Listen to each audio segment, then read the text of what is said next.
go even further beyond.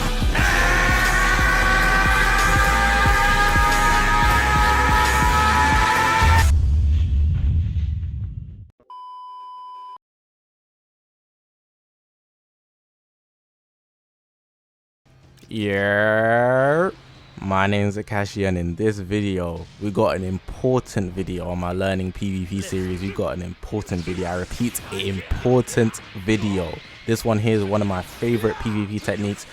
Not even one of my favorite, my favorite PvP technique ever. Like anything that you can do in PvP, I love this more than anything because it just feels so good when you execute it. I feel like you actually feel like you ascended above everybody when you do this. Like you're actually thinking about what you're doing, and when the person sees you do it, they're like, wow, I can't believe I fell for that. But yeah, this thing here, one touchy.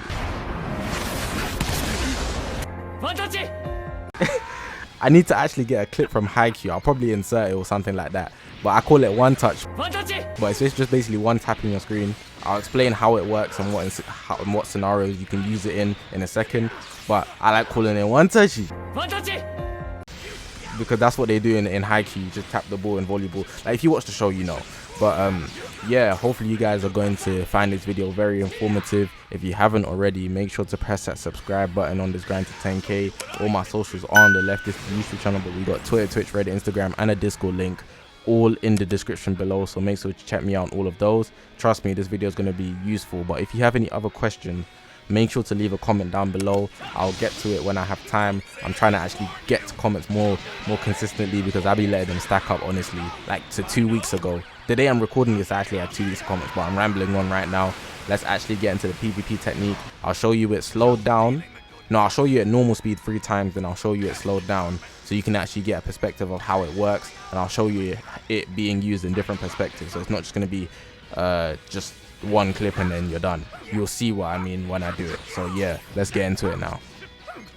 Alright, so boom, this is example 1. Here I'm against Champa and I'm using Vegeta. I moved forward and all I ended up doing was tapping the screen once. I did it after a charge, but you don't have to charge. But if you tap the screen once at close range, it would obviously enter the tap animation, which you should know. But because the person tried to vanish that because they thought I was going to attack, the charge was kind of like a bait, like it's kind of like a gimmick. It was just there to make the person think, if the person attacks, I should sidestep. It's kind of like a reactionary thing from the enemy side. But all I did was tap the screen once.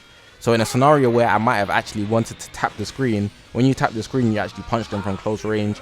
But if you tap it more than once, so even twice, you actually enter animation and you're locked into the animation. But if you tap it only once, you begin the animation, but it won't actually continue the animation, which allows you to actually break out of it with a sidestep, or actually strike arts or blast art, special move, green card, main ability, whatever you want to do. Honestly, it might not feel like it, but once you get used to it, this is going to be the biggest help for you in PvP, because you should one tap in every single situation where you can tap at close range. There's no point of tapping more than once because there might be a chance that the person might vanish out of it, and then you might have probably been in so many situations where you were actually locked into the animation and they just got a free strike arts on you, a full combo on you, and it's just very annoying. But with this, if you just tap once and then you can actually sidestep or strike arts or anything you want, it would help you a lot. Now I will get into some negatives on this, but I want to show you different perspectives. So in this perspective, I actually sidestepped after he thought that I was tapping him. Usually they feel like you're locked into the animation, so they'll attack you straight away. So what I did, I vanished stepped straight after, which allowed me to evade his attack. His attack was a strike art, and because I vanished stepped straight away, the way the frames work, it allowed me to enter a perfect vanish, and I can actually then attack him freely, which begins my combo when he thought he was going to get his combo. So let's look at a different situation now. So you're going to see in this situation that the enemy actually done it to me, absolutely perfectly executed. So they done it to me, one tapped me, and I thought it was clear that they're locked in the animation, but they weren't. And what the person actually ended up doing was cheesing a rise and rush.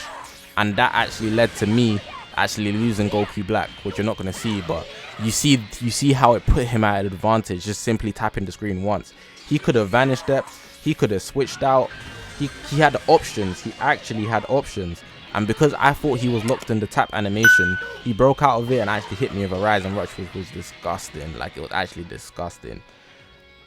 But this is exhibit B of it actually being executed perfectly, and it's not in the scenario where I showed you before, where I actually sidestepped out of it via a vanish step, which gave me the perfect vanish, and then I attacked them. Instead of waiting for the vanish and starting another combo, the person actually decided to rise and rush me straight away, which was quite unfortunate. Now in this clip, you do actually have to actually drop the combo, and I'm going to show you that just tapping the screen every single time is not going to get you the one touch technique. So they're not always going to be able to vanish out of it. The person actually has to vanish out of it, so you should actually delay it so that the person's able to actually sidestep in that situation. So say if you've got a combo, let's create a scenario right here. You've got a combo going on, they cannot vanish step because you're obviously doing a combo, you've got cards going. You're going to have to drop the combo by slightly delaying a card, allowing them to actually trigger another card of some sort, activate their main ability because they're not in a combo, or sidestep. And in the scenario, they would actually sidestep. If you did a tap right then from close range, then you'd be able to actually get the one touch technique off, which would actually put you in an advantage.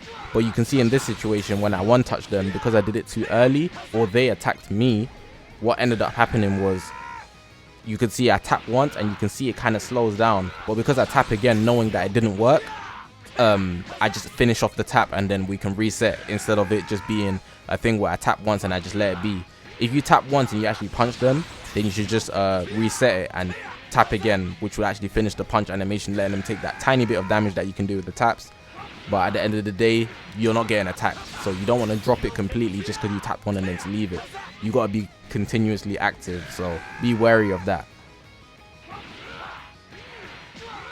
Last thing I want to touch on in this video is actually that there is a disadvantage to doing this. For example, if you one touch them but they actually vanish step and then strike, then you might actually be at a delay, so you have to be careful how you use it.